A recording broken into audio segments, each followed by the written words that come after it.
I froze, my hand went cold. The radio was tuned to channel 9, same one I used to contact Mr. Hollis. At first I thought it was a phone flashlight, maybe vandals again. So I started walking that way, trying to stay quiet. But as I got closer, I realized the light wasn't moving on the ground. It was hovering above it. Hello everyone, welcome to my channel. Before we begin, please like and subscribe to my channel, and let me know in the comments where you're watching from and what time it is. My name's Daniel Price, and I've worked as a night security guard for almost 9 years. I've done warehouses, storage facilities, and even a rundown hospital once. But the strangest job I ever had was at a cemetery, Maplewood Memorial Park, just outside Burlington, Vermont. The place was quiet, clean, and older than the town itself. They hired me after a few locals complained about teens sneaking in at night. Easy money, I thought. I'd just sit in my booth, do my hourly patrol and listen to some late-night radio. It was peaceful, until it wasn't. The first week my shift started at 10 p.m. and ended at 6 in the morning. The first few nights were calm. The only noise came from crickets and the occasional passing car on Route 2. The caretaker, Mr. Hollis, was a quiet old guy who always locked up before leaving. On my first night, he told me, "If you hear the bells, don't go looking. They ring for themselves sometimes." I laughed it off, assuming he was joking about the old church bell that hung near the entrance. But later I learned he wasn't joking. Around 2:17 a.m. I heard a faint metallic ding. Then another. It wasn't windy and the bell rope was tied down. It sounded like someone was gently tapping it from inside. I went out with my flashlight, scanning rows of headstones. The air felt colder than it should have been for May, maybe 40 degrees. My breath came out in visible clouds. When I reached the chapel, the bell stopped. The air turned dead still. I waited a full minute before heading back to the booth. My radio crackled as I sat down. "You shouldn't have gone out there," a voice whispered. I froze. My hand went cold. The radio was tuned to channel 9, same one I used to contact Mr. Hollis. I grabbed it and said, "Who is this?" No answer. Just static. Second week. The lights, I told myself it was interference. Maybe kids pranking me with a scanner. But that excuse fell apart 3 nights later. I was doing a perimeter walk at about 3 a.m. The moon was full, lighting up the marble stones like glass. Then I noticed something unusual. A light, small, round and bluish, was floating near the far end of the cemetery where the oldest graves were. It looked like a lantern swaying in the air. At first I thought it was a phone flashlight, maybe vandals again, so I started walking that way, trying to stay quiet. But as I got closer, I realized the light wasn't moving on the ground. It was hovering above it. It drifted slowly between headstones, pausing at each one, then moving on, and then it split. One light became 2. 2 became 3. They weaved between graves like a silent parade. When I was maybe 20 feet away, all 3 lights blinked out at once. The darkness swallowed the whole section. I shined my flashlight, expecting to catch someone running. But there was no one there. Just my breath, the grass and the cold. When I turned around to head back, I saw something that still makes my stomach twist even now. Footprints. Dozens of them, bare feet, leading away from the graves and vanishing into the dirt path. The grave names, I reported it to Mr. Hollis the next morning. He looked uneasy but not surprised. "You saw the will-o'-the-wisps," he said. "They only show up when a storm's coming, or when someone new's about to be buried. That week we buried Evelyn Marsh, age 24, died in a car accident. Her grave was right where I'd seen the lights. 2 nights after her burial, I checked my security monitor inside the booth. The cemetery had 4 cameras, one covering each section. The camera facing Evelyn's grave glitched every few seconds, static, distortion, weird white flashes. Then, around 1:43 a.m., I saw something on the screen, a figure, standing beside her grave. It looked like a woman in a pale dress, her head bowed. The footage was grainy, but she didn't move for several minutes. Then she slowly lifted her head, right toward the camera. The image froze for a split second. Then the screen went black. When it came back on, she was gone. The whisper that same night, I started hearing whispering through my radio again. It was faint, like 2 people having a conversation far away. "'Cause he's watching. He shouldn't stay." I switched the channel, but the whisper followed me. It wasn't on a frequency. It was in the static. Then my phone buzzed. "Unknown number." I answered, nothing, just breathing. Then a single word: leave. The call disconnected. I tried to shake it off and finish my rounds. Around 4 a.m., fog started rolling in thick. Visibility dropped to maybe 10 feet. I kept my flashlight aimed ahead, and that's when I saw someone standing in the path. At first, I thought it was Mr. Hollis, but the closer I got, the clearer it became that this figure wasn't alive. She was the same woman I'd seen on the camera, pale, barefoot, wearing what looked like a burial gown. Her eyes looked hollow. I backed up, fumbling for my radio.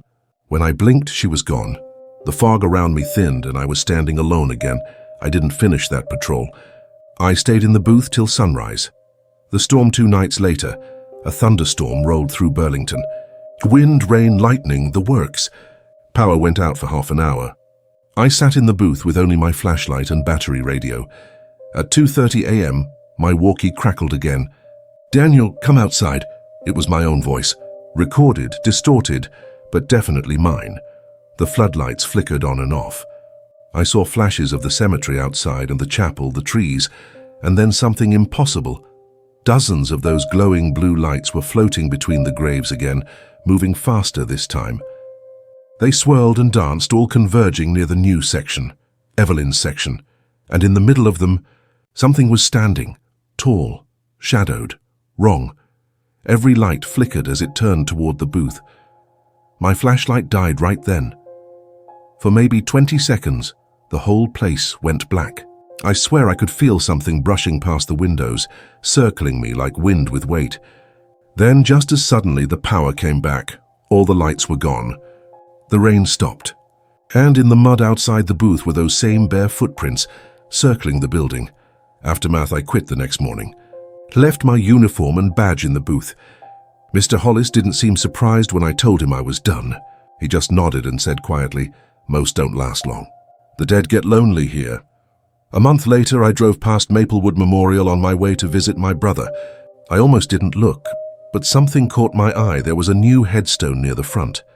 Freshly carved Daniel Price, 1991-2023. I slammed my brakes, heart pounding, got out of the car and ran up to it.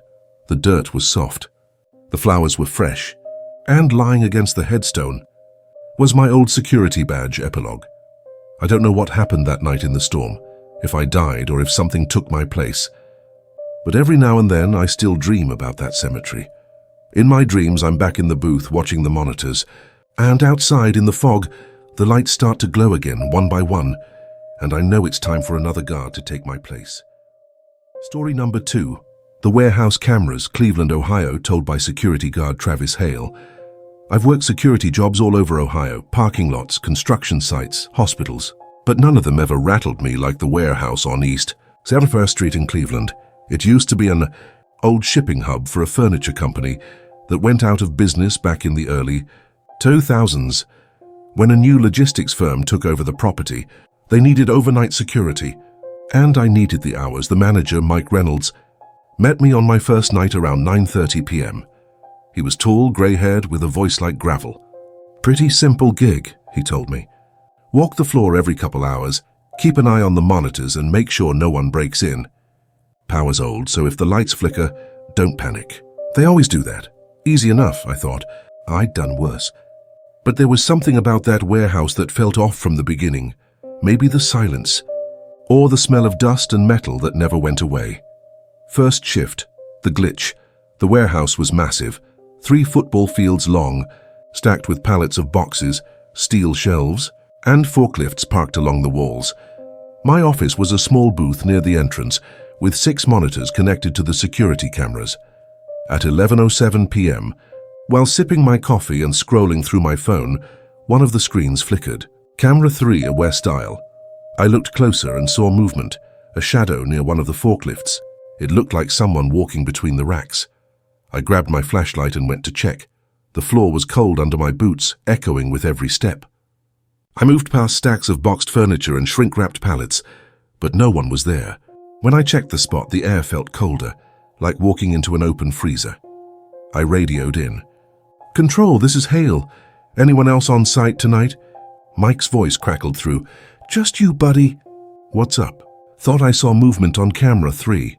Probably the system glitching." Half that gear's older than you. I went back to my booth, rewound the footage, wiped and froze. The shadow was gone, but the figure on the screen had been standing still, facing the camera the entire time. Second night, the footsteps. I came back the next night with my thermos and my nerves a little tighter. The place felt heavier somehow, like the air itself was pressing down on me. Around midnight, while making my second patrol, I started hearing footsteps. Slow, deliberate ones echoing from the upper mezzanine, a catwalk that overlooked the whole floor. No one was supposed to be up there. The stairs were padlocked. The sound stopped when I aimed my flashlight upward, then it started again, only this time. It was right behind me. I spun around. Nothing, just rows of boxes and still air. When I got back to the booth, the monitors were glitching again. Camera 3, same spot. But now there was something new. A faint silhouette in the far corner near the old elevator. I zoomed in. It looked like a man, tall, wearing what might have been a high-visibility vest. But there was no face. Just a blur where the head should be. The timestamp read 12:37 a.m. When I turned my head to check the clock on the wall, it was 12:37 a.m. I looked back at the screen and the man was closer. Third night. The knock by night 3. I was running on caffeine and nerves. Mike stopped by before his shift ended. "Everything all right, Travis?" "You look like hell." I told him about the shadows, the camera glitches, and the footsteps. He frowned but tried to sound casual. "You probably saw old footage looping. Those cameras record over themselves every few days. The warehouse used to run 24/7. Maybe something's stuck in the feed." I wanted to believe him. Around 2:15 a.m., the power dipped again. The lights buzzed and dimmed. My radio hissed softly, picking up faint static, then a voice. "Help me." It was whisper quiet, female. And coming through channel 1, the closed system channel. I stared at the radio, heart hammering. Then a sharp knock hit the booth window. 3 knocks. Slow. Steady. I swung the flashlight toward the glass, but the light reflected off my own face. No one was there. When I turned back to the monitors, camera 3 showed the man again. Only now he was standing inches from the lens, his head tilted sideways like he was trying to look into me. The feed cut to static. Fourth night. The file room mic called out sick, so I was alone from start to finish. I almost didn't show up myself, but rent was due and overtime paid extra. Around midnight I got curious and went digging through the old records cabinet in the office, trying to see who used to work here. Most of the files were faded paper timesheets, but one caught my attention. Employee Incident Report, 1998, name Dennis Heller.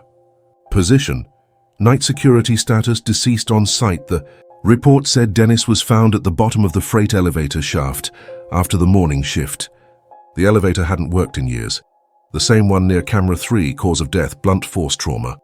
Possible fall. No witnesses. I felt sick.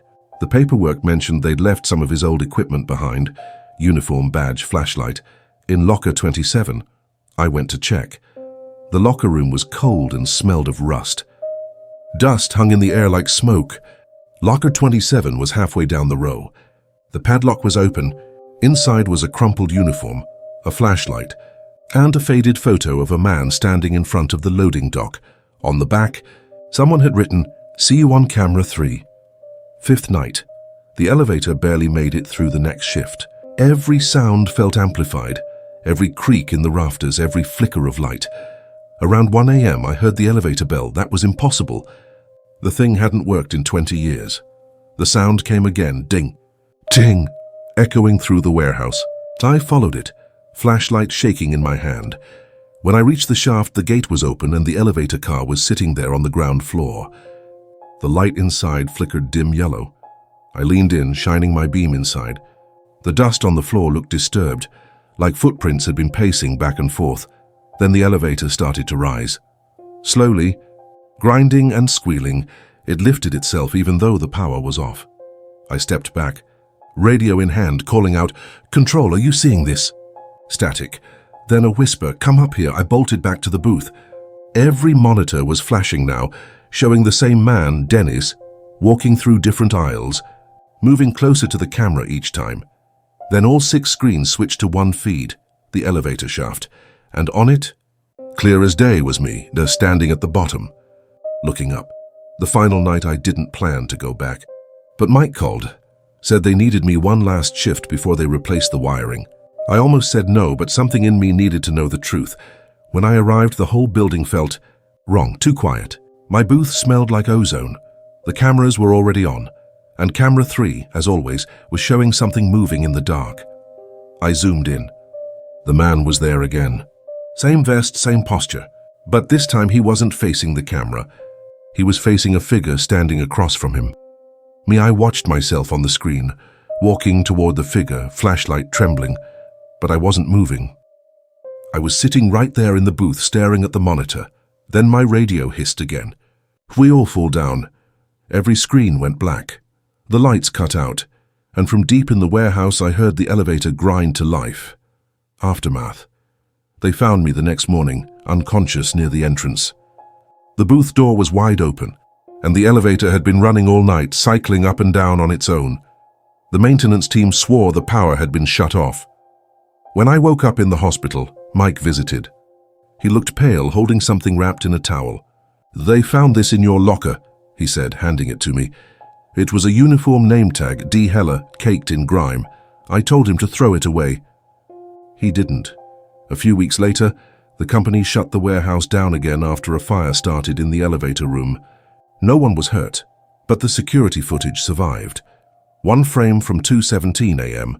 still shows a man standing beside the elevator, looking straight into the camera, wearing my uniform, and right beside him, wearing the old one, was Dennis Heller. Epilogue.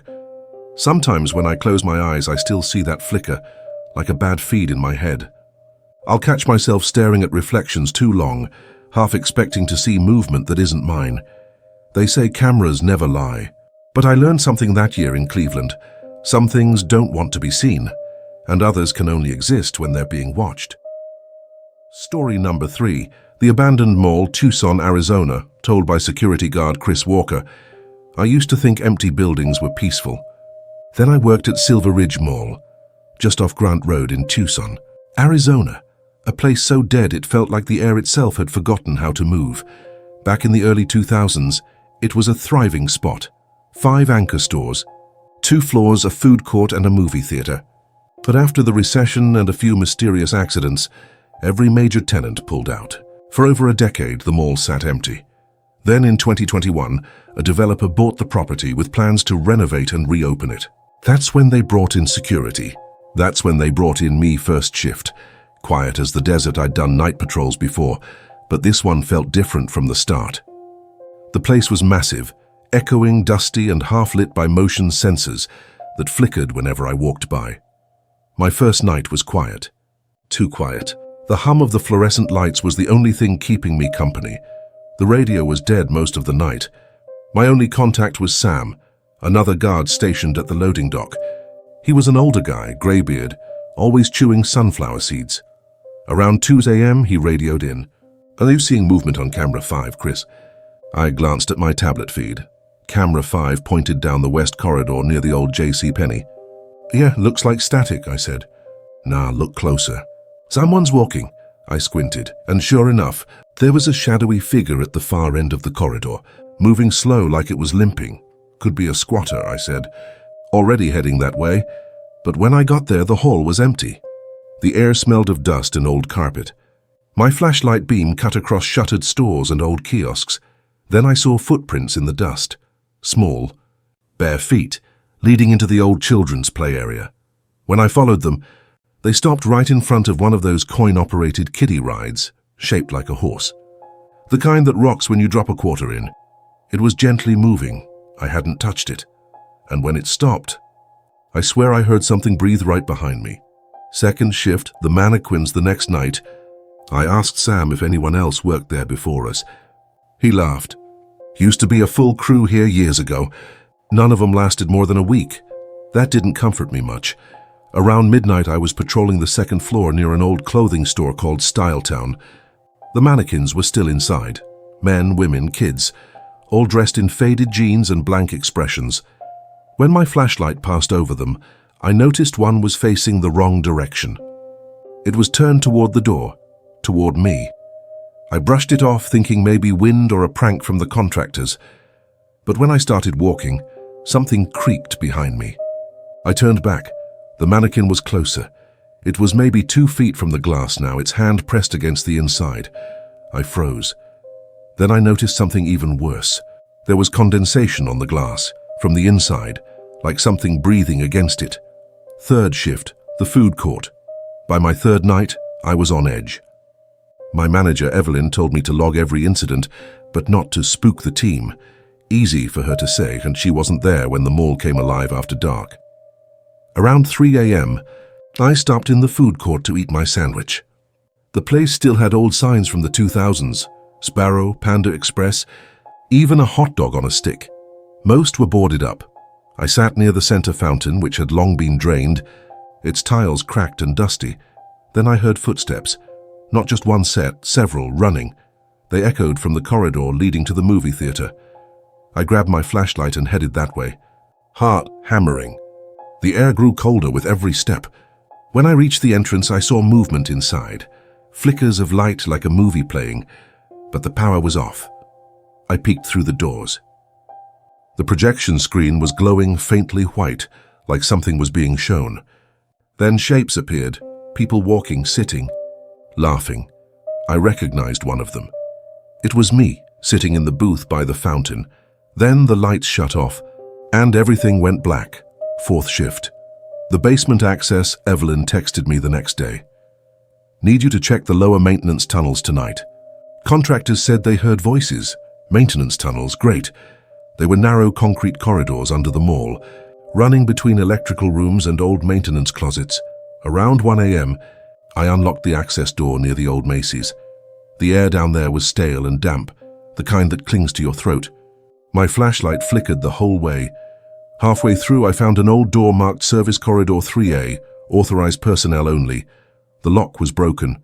Inside, I found candles, dozens of them. Some burned down, others fresh. They were arranged in a circle around what looked like a kid's tricycle. Melted plastic, wheels missing. And on the wall behind it, scrawled in charcoal, "We play when the lights go out." Then my radio buzzed. Chris, it was Sam's voice, but it was distorted, like coming through water. "Sam, that you?" I asked. "They're behind you." I swung around, shining my flashlight. Nothing. Just empty tunnel. Then something brushed my shoulder, light, quick. I bolted. By the time I got back upstairs, the candles were out. Fifth shift, the mall speakers. By now I barely slept. Every noise made me twitch. Sam seemed quieter too. That night, something new started, music. Around 3 a.m., the mall's old PA system crackled to life. The same system that hadn't worked in over a decade. A woman's voice came through first, soft and distant. "Silver Ridge Mall will be closing in 10 minutes. Then came the music, faint piano, like an old lullaby. It echoed down every corridor. I followed it to the center atrium. The escalators were dead, and the lights above flickered faintly. That's when I noticed shadows moving along the second-floor railing, silhouettes of people, like shoppers walking slowly past. When the music stopped, they froze. And one of them turned its head toward me. Sixth shift. Sam, I didn't want to come back. But Sam called earlier that evening saying we had to talk. When I arrived, his car was parked outside, but the booth was empty. His radio lay on the counter, still buzzing with static. I checked the cameras on the tablet. Camera 2, near the old Sears, showed a figure standing in the middle of the hallway. "Sam?" I called into the radio. The figure didn't move. When I got there, it was gone. But something else was lying on the floor. Sam's sunflower seed packet. Next to it, a footprint, small, bare. That night, I found him, or what was left of him, near the basement door. He was sitting upright against the wall, eyes open, face pale. His mouth was smeared with dust, as if he'd tried to scream. And in his lap was one of those plastic horses from the kids' area. It was rocking slowly on its own. Final shift, the shoppers. They. Brought in back up after Sam quit. I should have quit too, but something kept pulling me back. Like the mall wasn't done with me. My final night started quiet. Too quiet. At 2:30 a.m., the lights flickered out completely. The whole place went black. My flashlight was the only light in a sea of darkness. Then the speakers came on again. Welcome back to Silver Ridge Mall. Enjoy your shopping experience. Music started and the same lullaby from before. Then I heard it. Footsteps. Hundreds of them. Echoing from every corridor. Shapes began to move out of the dark. Men. Women, children. All grey, faceless, walking slowly toward the center atrium. They filled the space, crowding the floor below me, staring up. And then they spoke in unison, whispering, "Stay with us." The floor beneath me vibrated. My flashlight flickered. The entire mall seemed to breathe. I turned and ran. The exit doors were open, I swear they were. But when I reached them, they slammed shut on their own. Behind me, the crowd of shadows kept moving closer. Then one of them stepped forward. It was Sam, only it wasn't him anymore. His eyes were hollow, his skin grey like the mannequins upstairs. He lifted a finger, pointing at me. "It's your shift now." And everything went black. Epilogue. I woke up in the hospital a day later. They said the maintenance team found me unconscious by the main entrance. They also said there was no Sam. No employee by that name was ever hired. No one by that name had worked security there in years. But when they checked my locker, they found something odd. A uniform shirt with a stitched name tag that read, "S. Hale Sam Hale," and the date on the tag, 2008. That was the year the mall closed for good. Story number 4, Hospital Basement, Dallas, Texas, told by night security guard Rachel Morgan. I never thought a hospital could feel alive, not in a good way, not in a comforting, healing sense. The hospital I worked at, St. Vincent's Medical Center, right in downtown Dallas, Texas, felt like it was breathing, watching, waiting. I was hired as a night security guard after graduating from college. The pay wasn't great, but the hours were perfect for my writing hobby. Most nights were dull. Nurses doing their rounds, the occasional patient wandering down the halls, and the faint hum of fluorescent lights. But then I was assigned the basement patrol, and everything changed first night of the locked floor. St. Vincent's basement wasn't just a storage area. It was a warren of old equipment, maintenance rooms, and disused labs. The hospital had been renovated twice in the past 20 years, but some wings remained untouched. My supervisor, James, a gruff man with over 20 years at St. Vincent's, warned me, "The third sub-basement? Never go there after 2 a.m. Nothing good happens down there." Naturally, that's exactly where my curiosity led me. Around 1:45 a.m., while checking storage rooms for maintenance crews, I heard it, soft crying. Not a patient, not a child playing nearby. This was quiet, deliberate, sorrowful crying, echoing from the far end of the basement. I followed it, flashlight in hand, for the halls were lined with steel carts, boxes, and long-forgotten stretchers. The cry came from a locked door labeled Research Wing, Restricted Access. I radioed James. "You hear that?" "Hear what?" he said. Static in his voice. Crying. "Someone's down here." "Impossible. That floor's empty. Do not open that door, period."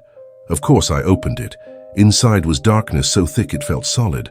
My flashlight beam cut across what looked like a long corridor, lined with old patient rooms. Some doors were open, some closed. The crying stopped immediately. Second night. Footsteps in the hall. I returned the next night, cautious but drawn by the mystery. Around 2:10 a.m., I heard footsteps behind me. Heavy boots dragging along the tile, but I was alone. The echo bounced off the walls, growing closer with each step. I spun around, nothing, just shadows. Then I saw them, small figures moving quickly at the far end of the hallway. I couldn't make out faces, just tiny silhouettes darting from room to room. I called for James, no response. My radio crackled with static, and then a faint voice whispered, "Leave." My heart raced. I backed out, but as I did, I saw a door creak open at the very end. Something long and thin slipped through.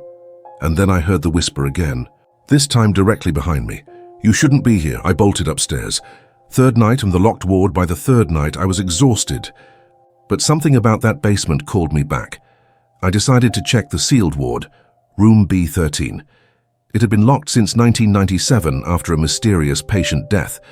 Rumor had it a young woman named Emily Carson died there, under unusual circumstances. No official report. When I reached the door, the handle rattled in my hand. It was unlocked. Inside, the air was icy. My breath came out in clouds. The walls were covered with peeling white paint. The floor was clean, almost unnaturally so. Then I saw it, a hospital bed neatly made with a figure lying on it. Emily, I swear it. Her skin was pale, almost translucent. Her eyes were closed, but I felt her watching me. I stepped forward. The bed shifted lightly as if someone had sat up. The sheets whispered against the frame. "Leave," I ran. My flashlight fell, hitting the wall, and in that light I saw a trail of small footprints leading out of the room and vanishing into the concrete. Fourth night. The ventilation on night 4, I started hearing whispers everywhere, not just in B13, from the air vents, the walls, even the elevator shaft leading to the basement. "You shouldn't be here. Get out." I followed the sound to a vent grate, one that led directly into B13. The metal was warm, almost pulsing. I looked down. Something moved inside. Small hands pressed against the bars of the vent, fingers dragging along the metal. I fell back, heart racing. Then a cold hand touched my shoulder. I spun. Nothing. Just the long shadow of the stairwell. Fifth night. The patient files. I returned with a sense of purpose. I needed proof. Maybe if I found old patient files, I could figure out who or what was haunting the basement. In the old administrative office, I found a filing cabinet labeled B13 Patient Records. Dust covered the top, but the drawers slid open easily. The file on Emily Carson was strange. Everything was normal, age 24, admitted for routine surgery. But the notes at the end were odd. Patient report seeing shadows in the hallways.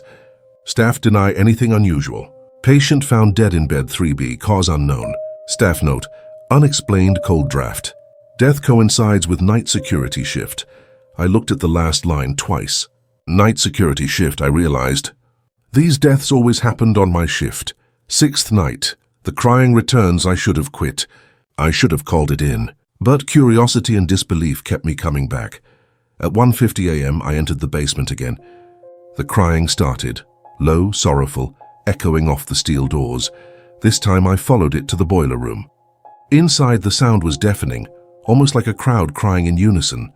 Then I saw them, dozens of figures, small humanoid, moving among the pipes and machinery, faces featureless, bodies pale. They stopped and turned toward me, and at the center Emily Carson, with her eyes fully open, glowing faintly in the dark. "You shouldn't have come back." She reached out. I froze, my flashlight fell. My radio hissed, and I heard dozens of voices whisper, "Stay. Stay with us." Final night. The transformation. I woke up in the stairwell the next morning. My uniform was damp with sweat. The basement door was locked from the outside. I quit that day, never looked back. Months later, I returned to St. Vincent's as a visitor. The hospital staff told me B13 had been permanently sealed. The elevator to the basement no longer worked, but sometimes late at night I still hear it. Emily's crying echoing through the vents of my apartment, and I know she's still waiting for the next night guard. Story 5.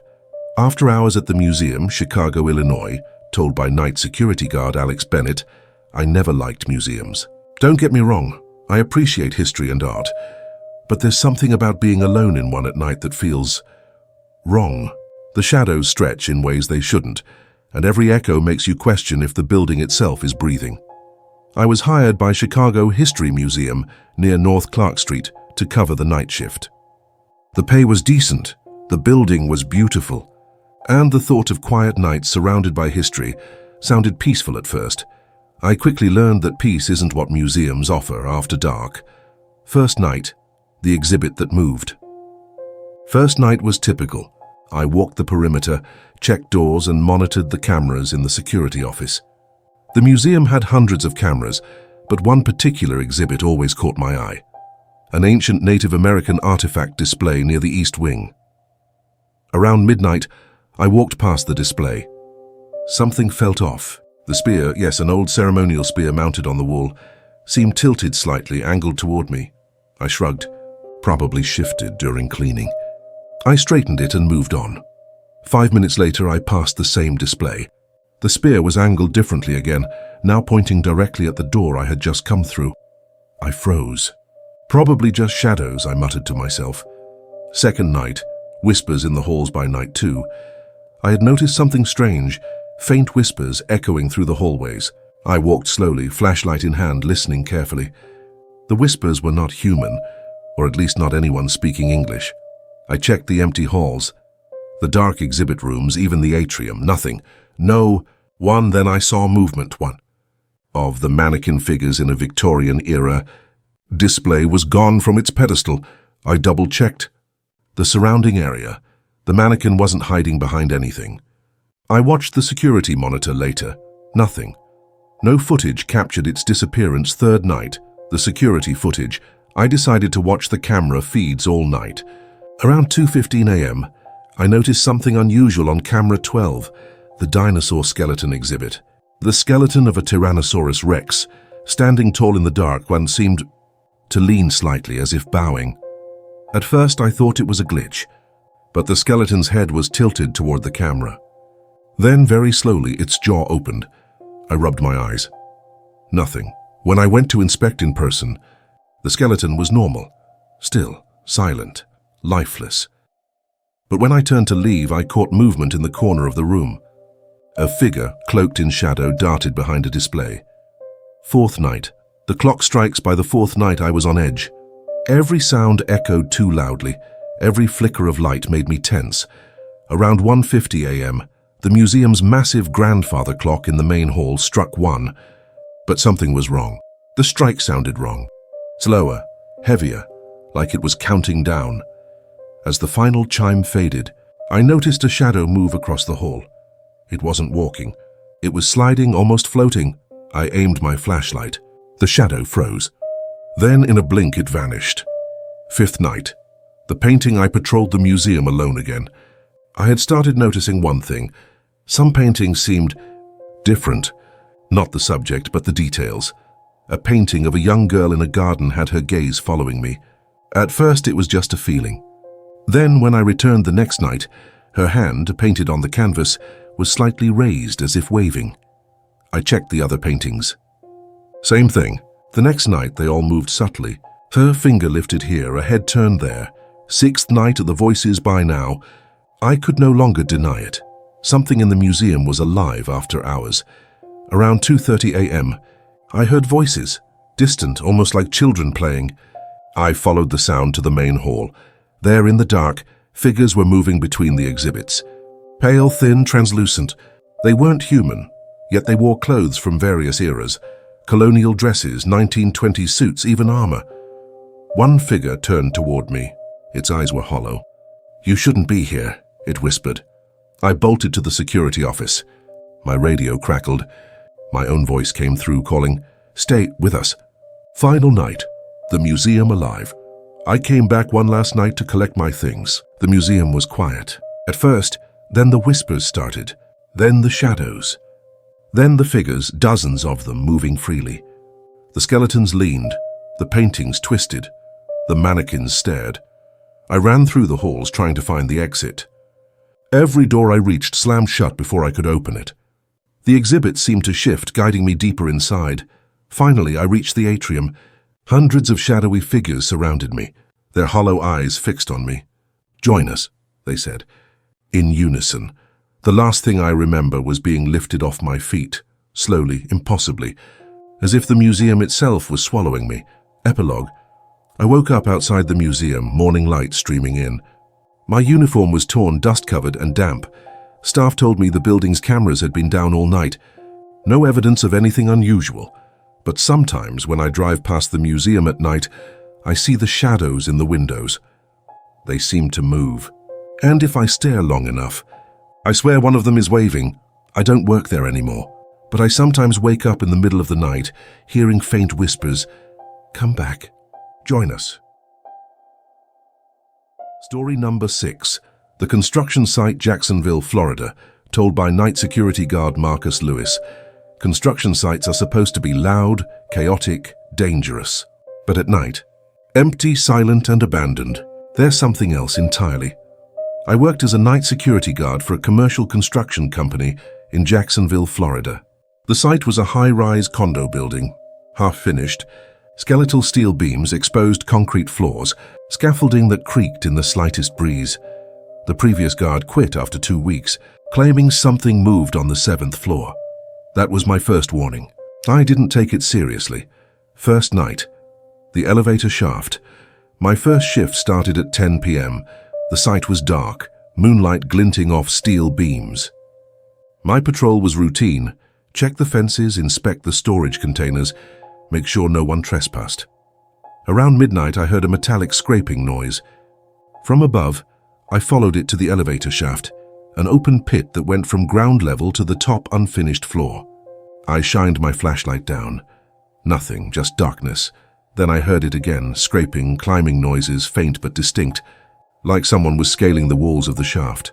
I called the site office on my radio, static, nothing. Second night, shadows on the floor. Night 2 was worse. I patrolled the 7th floor.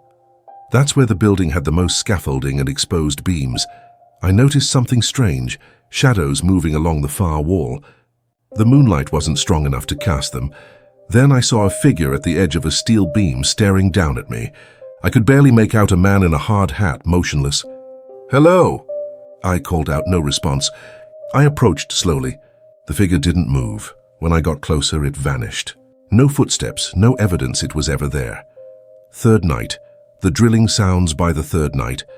I wasn't sure if I was imagining things. Around 1:30 a.m., I heard drilling sounds from the unfinished basement. Loud, rhythmic, industrial. I grabbed my flashlight and headed down. The storage containers were all locked. The basement was empty. Then I saw them. Marks in the concrete, deep grooves freshly carved leading toward the old utility corridor. I followed the grooves and found something that made my blood run cold. A handprint in the concrete, as if someone pressed their hand in while the cement was wet. Weeks ago, and next to it, footprints. Barefoot, small, dragging, fourth night. The windows, I began noticing that the building's unfinished windows reflected movement, even when no one was outside. Around 2 a.m., I saw a figure walking across the floors above me. Even though they weren't accessible yet, I ran to the staircase, empty. I climbed, heart pounding. By the time I reached the floor above, the figure was gone. The lights flickered. My radio crackled. "Marcus?" It wasn't my supervisor. It wasn't anyone I knew. Just one word whispering, distant but clear. Fifth night. The cranes around the building seemed to move on their own. I watched from the 7th floor as the main crane swung slowly, its hook dragging across the steel beams without wind or operator. Then the shadows appeared, multiple figures, small and humanoid, climbing the scaffolding as if they were part of the structure. I froze. They stopped, staring at me. No faces, just black voids. One stepped forward. The figure tilted its head and I felt it looking directly inside me. "So you shouldn't be here," it whispered. 6th night, the disappearance. By the 6th night, I was terrified. I couldn't sleep, couldn't eat. The building had a presence, a consciousness. It watched, it waited. Around 1:45 a.m., I followed a noise to the east corridor. So I turned a corner and saw a colleague from the previous guard's shift, standing perfectly still. "Are you okay?" I called. The figure didn't move. Then slowly the hard hat fell off. The face was empty, hollow like a mask. I screamed, ran to the stairs. By the time I looked back, the figure was gone. My radio was dead. The stairwell, gone too. I ran through the building blindly. The scaffolding shifted. Beams stretched impossibly. I felt something brush my shoulder, cold, heavy. I stumbled onto the roof and looked down. Dozens of shadows moved below, crawling over steel, scaling walls, climbing scaffolding. They didn't run. They didn't scream. They just moved. Watching me final night, the building's choice. I returned one last time to retrieve my equipment. The building had an aura, alive, breathing. The night was silent, too silent. As I walked the perimeter, the shadows gathered inside, visible through the unfinished windows. Figures climbed the floors, leaning over the edges, staring. I tried the main exit, locked, windows locked. The building itself seemed to have trapped me. Then I heard it. The crane's hook scraping across steel, up and down, floor by floor, rhythmically, as if counting. The building seemed to expand. Hallways twisted. Stairs looped back on themselves. And the shadows moved closer. "Join us," the voices whispered. Dozens of them at once. I ran to a corner and saw the previous guard. Standing still, eyes hollow. A figure beside him. Small, humanoid, faceless, dragging him toward the elevator shaft. I don't remember escaping. I woke up hours later outside the site. My equipment gone, footprints leading to the building's walls. But none coming out. Epilogue: I quit immediately. The company replaced me, but the site remained unfinished for months. No workers would stay past sunset. Sometimes driving past at night, I see figures scaling the structure, faceless, slow, moving with impossible precision. I know they're waiting for the next guard. Story number 7. The Storage Facility, Portland, Oregon, told by night security guard Dana Fisher. I used to think storage facilities were boring. Rows of locked units, fluorescent lights, concrete floors. Simple, safe. Nothing could go wrong. Then I worked at Evergreen Self-Storage on the outskirts of Portland, Oregon, and I realized how wrong I was. It started as a typical security job. Patrol the rows, check for break-ins, monitor cameras. I was alone from 10 p.m. to 6 a.m., with the occasional phone call from the office. Simple, right? Wrong first night. The empty row on my first shift, I noticed something strange. Row 7, Unit 32. It was supposed to be empty. The lock was rusted shut. Yet, through the small slits in the metal door, I thought I saw movement. I checked the surveillance feed. Nothing. Clear as day, the unit was empty. I approached in person. The door creaked as I pushed it lightly. Inside, boxes, nothing else. But the air felt wrong, heavy, stagnant, almost breathing. I backed away. Nothing else happened that night, or so I thought. Second night, the echoing steps night too. The footsteps began, not mine, not from a vehicle, small, quick, echoing in the rows. I followed the sound toward the back of row 7. Every unit was locked. Every camera feed empty. Then from the end of the row I saw it. A shadow crouched low, moving silently along the floor. I swung my flashlight. Nothing. And yet, I could feel it watching me. Third night, the locker. Key on night 3. I found a locker key on the ground. Old, brass, heavy. It had no label. Curiosity got the better of me. I tested it on Unit 32. The lock clicked open. Inside, nothing, or so it seemed. Then I noticed footprints in the dust. Not mine. Small, bare, leading deeper into the storage. The footprints disappeared into the wall. I swear the air shifted like someone exhaled behind me. Fourth night. The boxes moved by night 4. I was terrified. But I had to understand what was happening. I patrolled row 7. Boxes had shifted. Stacked neatly one night, haphazardly the next. Some fell over entirely. No wind, no disturbance. Then I heard breathing, shallow, deliberate. A whisper. "You shouldn't be here." I spun around. Empty aisle. My flashlight flickered. When it stabilized, the boxes were stacked differently again. Taller, heavier, forming a wall I hadn't seen before. Fifth night, the unit that wasn't there on night 5, I noticed a new unit. Row 7, Unit 33. It hadn't existed before. The door was metallic black, clean, new. I didn't remember it being on the map. The keypad was scratched, digits worn. I approached slowly. My flashlight reflected off the surface. Then I heard it. Voices, dozens, faint and overlapping, coming from inside. "Join us." I froze. The handle turned slightly on its own. I ran. Sixth night. The figures in the dark by night 6, the facility felt alive. The lights flickered randomly. Cameras cut in and out. I patrolled row 7 again. Shadows moved independently of their sources. Figures crouched in corners, watching me, faceless, thin, small. I ran to the office, but the doors locked themselves. The security monitors went dark. The whispers grew louder. Stay with us." I saw a figure step from the shadows. Small, humanoid, faceless, dragging something behind it. I shined my flashlight. It was the previous night guard.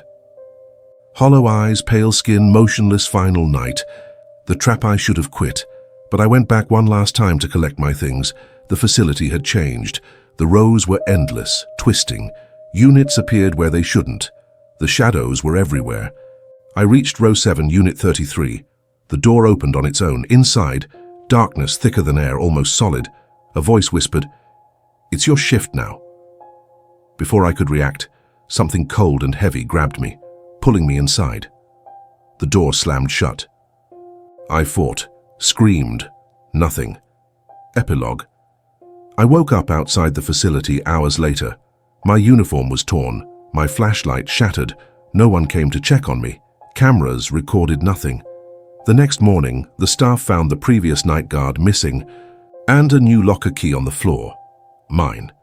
Now whenever I pass by Evergreen Self-Storage, I see the lights flicker at night. I see shadows moving behind units that shouldn't exist. And I know the facility is still waiting for the next night guard. And it always will be.